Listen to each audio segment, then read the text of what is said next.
నమస్తే. Welcome to our channel. నేను ప్రియా కౌశిక్. ప్రస్తుతం మనతో పాటు సీనియర్ జర్నలిస్ట్ కిరణ్ పోల్దాస్ గారు. Hello sir. నమస్తే అండి. సార్, మీరు డిప్యూటీ సీఎం లోకేష్ గారి గురించి వచ్చిన డిస్కషన్ మీద మనం ఒక ఎపిసోడ్ చేశాము. బట్ స్టిల్ నాకు ఇంకా కొన్ని క్వెషన్స్ ఉన్నాయన్నమాట. ఏదైతే డిస్కషన్ జరిగిందో ఎన్నో వీడియోస్‌లో చూస్తూ వచ్చామో లోకేష్ గారు అది. సో, ఆ టాపిక్ ఇక్కడితో ఇంకా ఎండ్ అయిపోయినట్టేనా? లేకపోతే ఏంటి దాని నెక్స్ట్ సిట్యుయేషన్? అంటే చంద్రబాబు నాయుడు గారు నిన్న దీని గురించి అసలు ఇంకా మాట్లాడొద్దు అని చెప్పారు కదా! ఎందుకని ఆయన రెస్పాండ్ అయ్యారు అని అంటారు? అసలు ఈ విషయాన్ని ఎలా చూడాలి? వాస్తవానికి చంద్రబాబు నాయుడు గారు కరెక్ట్‌గా స్పందించడం అనేది ఒక సరైన సంకేతంగా భావించాలి మనం. ఓకే. చంద్రబాబు గారు ఒకవేళ స్పందించి దీని మీద ఒక ప్రకటన విడుదల చేయకపోయి ఉండుంటే ఈ పాటికి చాలా పెద్ద నష్టం జరిగేది కూటమికి. ఓకే.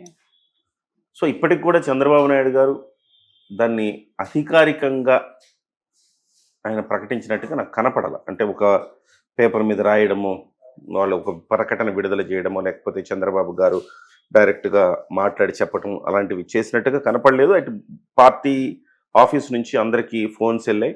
అధిష్టానం దీని మీద మాట్లాడొద్దని చెప్పిందని పార్టీ ఆఫీస్ నుంచి మీడియా సంస్థలకు కూడా ఫోన్లు వచ్చినాయి. సో ఆ రకంగా ఇది ఒక సంకేతం వెళ్ళిపోయింది. ఓకే, ఇప్పటి వరకు అయితే ఈ అంశానికి ఒక ఫుల్ స్టాప్ పెట్టినట్టే. కాకపోతే ఇది తాత్కాలికమే. కామా పెట్టారు అనుకోవచ్చు. కామా పెట్టారు, బట్ ఫుల్ స్టాప్ లాగే అనుకోవాలి. బట్ దాన్ని తీసుకుపోయి కోల్డ్ స్టోరేజ్ లో పెట్టారు. కోల్డ్ స్టోరేజ్ లో పెట్టడం ఏంటి? కోల్డ్ స్టోరేజ్ లో పెట్టడం అంటే దాన్ని ఇంకా లైవ్ లోనే ఉంది, ఎప్పుడు కావాలంటే అప్పుడు తిరిగి వాడుకోవచ్చు. అంటే కోల్డ్ మీడియా స్టోరేజ్ మటుకు అంటే మటుకు వద్దు అన్నారు అంతే. ఏదైనా ఒక ప్రొడక్ట్ తీసుకెళ్లి మనం కోల్డ్ స్టోరేజ్ లో పెట్టామనుకోండి, ఒక వస్తువు పాడవకూడదంటే కోల్డ్ స్టోరేజ్ లో పెడతాం కదా. ఒక మిరపో లేకపోతే ఇంకోటో పంటలను తీసుకెళ్లి కోల్డ్ స్టోరేజ్ లో లాంగ్ పెడతాం, రన్ లో పాడవకుండా. వాడుకోవాలంటే అప్పుడు దాని ధర వచ్చిన తర్వాత తిరిగి వాడుతూ ఉంటారు. అట్లానే ఈ అంశాన్ని సరైన సందర్భం వచ్చినప్పుడు తిరిగి వాడుకోవటానికి అనుకూలంగా తీసుకుపోయి మళ్ళీ కోల్డ్ స్టోరేజ్ లో పెట్టారని అనుకోవాలి తప్ప దీనికి ఒక ఫుల్ స్టాప్, పూర్తి స్థాయిలో ఫుల్ స్టాప్ పడిందని అయితే భావించడానికి వీల్లేదు. ఓకే. అయితే ఇప్పటికే జరగాల్సిన డ్యామేజ్ కొంత జరిగింది. దీనివల్ల ఇరు వర్గాల మనసుల్లో ఒక రకమైన భేషజాలు ఏర్పడ్డాయి, భేద భావాలు ఏర్పడ్డాయి. చక్కగా ప్రశాంతంగా ఉన్న ఒక సరస్సులో, నీటి కొలనులో ఒక రాయేశారు. ప్రకంపనలు వచ్చినాయి. ఈ ప్రకంపనల వల్ల ఓకే, భవిష్యత్తు అంత సానుకూలంగా ఏమీ ఉండదు, అంత ప్రశాంతంగా ఏమీ జరగదు, డెఫినెట్గా ఏదో ఒక ఇష్యూస్ అయితే వస్తాయి ఇరుపక్షాల మధ్య అన్న ఒక సంకేతాన్ని మీరు స్పష్టంగా ఇచ్చినట్టుగా మనం భావించాలి. చక్కగా ఎంత బాగుండిందండి. కూటమి ప్రభుత్వం నేరుగా ప్రజలకు అద్భుతమైన పరిపాలన అందిస్తుంది. 6 నెలల్లో 3 లక్షల కోట్ల రూపాయల అభివృద్ధి కార్యక్రమాలు చేశారంటే గొప్ప విషయం.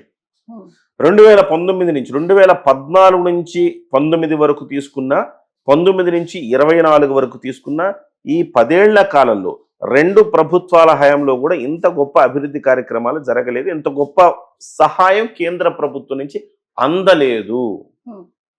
అలాంటి సహాయం కేవలం 6 నెలల్లోనే అందింది. అంటే అర్థం ఏంటి?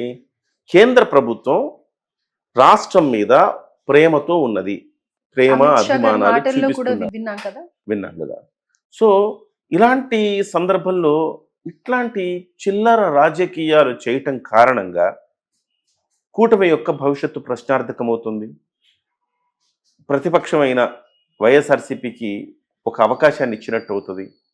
అలాగే రేపు పొద్దున రాష్ట్రంలో పెట్టుబడులు పెట్టడానికి ఎవరైనా రావాలంటే సంకోచించే పరిస్థితి ఏర్పడుతుంది. చాలా మంది అనుకోవచ్చు, పవన్ కళ్యాణ్ గారు గతంలో గట్టిగా మాట్లాడారు కదా అంటే, గట్టిగా మాట్లాడారంటే తన ప్రభుత్వాన్ని తాను సరి చేసుకునే ఒక ప్రయత్నం చేసుకున్నారు. మళ్ళీ ఏ రోజు కూడా ఆయన నేను ముఖ్యమంత్రి అవుతాను, భవిష్యత్తులో జనసేన కూడా ముఖ్యమంత్రి పదవిని చేపట్టవచ్చు లాంటి పదాలు ఎక్కడ వాడలేదు. చంద్రబాబు నాయుడు గారే 10 ఏళ్ల పాటు ముఖ్యమంత్రిగా ఉంటారు అని చెప్పారు. ఆయన అసెంబ్లీ వేదికగా చెప్పారు. ఇంత గట్టి కాన్ఫిడెన్స్ ఇచ్చారు ఆయన. అలా కాన్ఫిడెన్స్ ఇచ్చిన తర్వాత కూడా ఇలాంటి వ్యవహారాలను తెర మీదకి తీసుకొచ్చి కూటమిని వీక్ చేశారు ఒక రకంగా చెప్పాలంటే. ఎవరు చేశారు మాట్లాడుకుందాం. ఏబిఎన్ రాధాకృష్ణ గారు స్టోరీ రాసి 2 వారాల పాటు వీకెండ్ ఆర్కే కామెంట్లో ఆయన ఈ అంశాలను ప్రస్తావించి ఒక రకంగా ఈ బీజాలు వేశారని చెప్పాలి. ఓకే. ఈ విష బీజాలు నాటారు అని చెప్పాలి. ప్రశాంతంగా ఉన్న దాంట్లో లేదు, ఇంత ప్రశాంతంగా ఉండటానికి వీలు లేదన్నట్టుగా ఆయన చేశారు. ఆ తర్వాత మహాసేన రాజేష్ అనే వ్యక్తి దీని మీద డిప్యూటీ సీఎం అన్నారు. సో అక్కడి నుంచి మొదలైంది. కల్ప్రిట్స్ ఎవరు? వీళ్ళిద్దరే కల్ప్రిట్స్ అనుకోవాలి.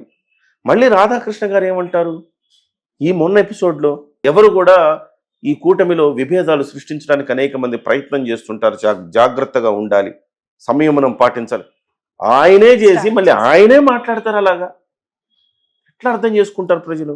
సరే, ఆయన అంటే ఏదో రకరకాల వ్యాఖ్యానాలు వినిపిస్తున్నాయి, ఆయన వేరే అర్థాల్లో వేరే ఆలోచనలతో ఆయన రాశారనుకుంటాం. మహాసేన రాజేష్ దగ్గర నుంచి, మహాసేన రాజేష్ కూడా ఏదో లోకేష్ గారి ప్రాపకం కోసం, ఆయన మెప్పు కోసం, ఆయన్ని పొగడాలి కాబట్టి ఏదో ఒక రకమైన కామెంట్ చేశారనుకుందాం. ఆ తర్వాత నుంచి అసలు డ్యామేజ్ స్టార్ట్ అయింది.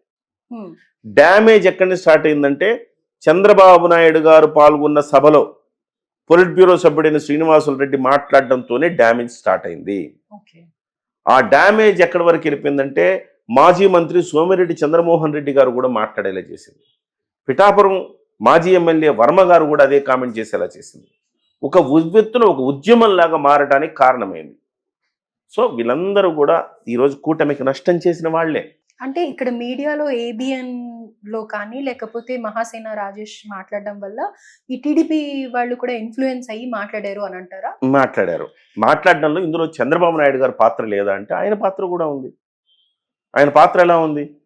పొలిట్ బ్యూరో సభ్యుడు మీ ముందే ఒక వ్యాఖ్య చేసినప్పుడు మీరు ఏం చేయాలి? ఖండించాలి కదా. ఖండించకుండా మీరు అసలు అవుననలేదు, కాదనలేదు. తద్వారా ఏం జరిగిందంటే, మౌనం అర్ధాంగీకారం అనేది మనకున్న నానుడి కదా. మీరు మౌనం వహించారంటే మీరు కూడా ఎంతో కొంత దాంతో ఏకీభవిస్తున్నారని అర్థం చేసుకోవాలి.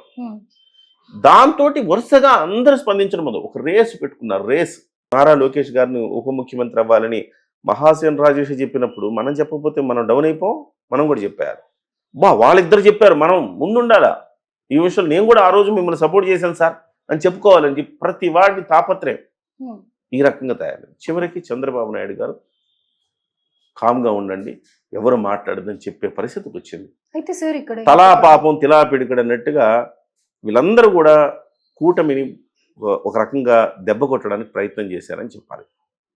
సో ఇందులో చంద్రబాబు నాయుడు గారు దీంట్లో ఆ రోజే స్పందించి ఉంటే ఇంత డ్యామేజ్ జరిగేది కాదు. చంద్రబాబు గారే స్వయంగా చేశారని నేను అన్నాను, కానీ ఎలాంటి సంకేతాలు వెళ్ళాయండి బయటికి? చంద్రబాబు గారి ముందే ఒక పొలిట్ బ్యూరో సభ్యుడు మాట్లాడినప్పుడు ఆయన ఖండించలేదంటే అర్థం ఏంటి? ఆయన తెలియకుండా వీళ్ళందరూ చేయట్లేదు ఈ వ్యాఖ్యలు, ఆయన ప్రోత్సాహం ఉంది అని అనుకుంటారనే కదా. సో ఆ రకమైన సంకేతం మంచిది కాదు కదా. ఆ తర్వాత నుంచి జనసేన శ్రేణులు కూడా స్పందించడం మొదలుపెట్టాయి. కానీ ఇక్కడ మనం మెచ్చుకోవాల్సింది ఏంటంటే, సుశిక్షితులైన ఒక క్రమశిక్షణ గల సైనికుల వలె వీళ్ళెవ్వరు కూడా ఒక్క తప్పు మాట, ఒక్క నెగటివ్ వ్యాఖ్య లోకేష్ పట్ల కానీ, చంద్రబాబు పట్ల కానీ, కూటమి పట్ల కానీ, తెలుగుదేశం పట్ల కానీ చేయకపోవటం వాళ్ళ గొప్పతనం అనుకోవాలి. ఈ దేశంలో క్రమశిక్షణ కలిగిన పార్టీ ఏది అంటే, మొన్నటి వరకు నేను చెప్పేవాడిని తెలుగుదేశం పార్టీ క్రమశిక్షణ కలిగిన పార్టీ, అంతకు మించిన క్రమశిక్షణ కలిగిన పార్టీ ఈ దేశంలో లేదని చెప్పాం. ఆ తర్వాత బీజేపీ వస్తుంది ఆ కోవలోకి. కానీ ఇవాళ తెలుగుదేశం పార్టీ కంటే కూడా ఒక మెట్టు ఎక్కువే సంయమనం, సహనం చూపించింది జనసేన పార్టీ అని మనం చెప్పుకోవచ్చు. హ్యాట్స్ ఆఫ్ వాళ్ళందరికీ. సో ఓవరాల్గా జరిగిన మొత్తం దీంట్లో చంద్రబాబు నాయుడు గారు పరోక్షంగా ఒక రకంగా ఆయన కూడా కొంత డ్యామేజ్కి కారణమైనా కానీ మిగతా వాళ్ళందరూ, ముఖ్యంగా మహాసేన రాజేష్ అనే వ్యక్తిని మీరు పక్కన పెట్టుకున్నంత కాలం ఈ డ్యామేజ్ జరుగుతూనే ఉంటుంది. అతను ఒక కోవర్టు. ఎందుకు అంటే, జనసేన పార్టీ కూటమి ఉన్నప్పుడు 21 స్థానాల్లో జనసేన పార్టీ ఓడిపోవాలని ప్రచారం చేసిన వ్యక్తి అతను. నువ్వు కూటమిలోనే ఉంటావు, మళ్ళీ నువ్వు 21 స్థానాలు ఓడిపోవాలని నువ్వు ప్రచారం చేస్తావు అంటే కూటమికి డ్యామేజ్ చేసినట్టు కాదా? చాలాసార్లు ఫ్లిప్ అవుతాడు ఆయన. ఆ తర్వాత అక్కడి నుంచి బయట అయిపోయింది మొత్తం. గెలిచావు, అతనేం చేయలేకపోయాడు. జనసేన పార్టీ దేశంలోనే ద బెస్ట్ స్ట్రైక్ రేట్ కలిగిన పార్టీ అయింది. మళ్ళీ ఆయన తీసుకెళ్ళిపోయి మీరు అధికార పార్టీ పార్టీ అధికార ప్రతినిధిగా మీరు పార్టీ ఆఫీసులో కూర్చోబెట్టి ప్రెస్ మీట్ పెట్టించారు. ఏం సంకేతాలు ఇస్తున్నారు మీరు? జనసేన పార్టీని తిట్టిన వాడిని, కూటమికి డ్యామేజ్ చేసిన వాడిని కూడా మీరు ప్రోత్సహిస్తున్నారు. ఆ తర్వాత ఇవాళ ఇట్లా చేశారు. చేసిన తర్వాత మొత్తం డ్యామేజ్ అయింది. ఇంత డ్యామేజ్ కావడానికి కారణం మహాసేన్ రాజేష్. ఇప్పటికీ స్టిల్ ఆయన అధికార ప్రతినిధి. ఓకే. ఇలాంటి అధికార ప్రతినిధులు ఎవరైనా జనసేన వాళ్ళు ఇలా మాట్లాడుతున్నారా? మాట్లాడితే పవన్ కళ్యాణ్ గారు కామ్గా ఉంటారా? తీసిపడేస్తారు. అంత నిబద్ధతతో ఉంది ఆ పార్టీ. మరి తెలుగుదేశం పార్టీకి ఏమైంది? ఇలాంటి వాళ్ళు ఇంకా ఎందుకు పార్టీలో ఉంచుతున్నారు మీరు?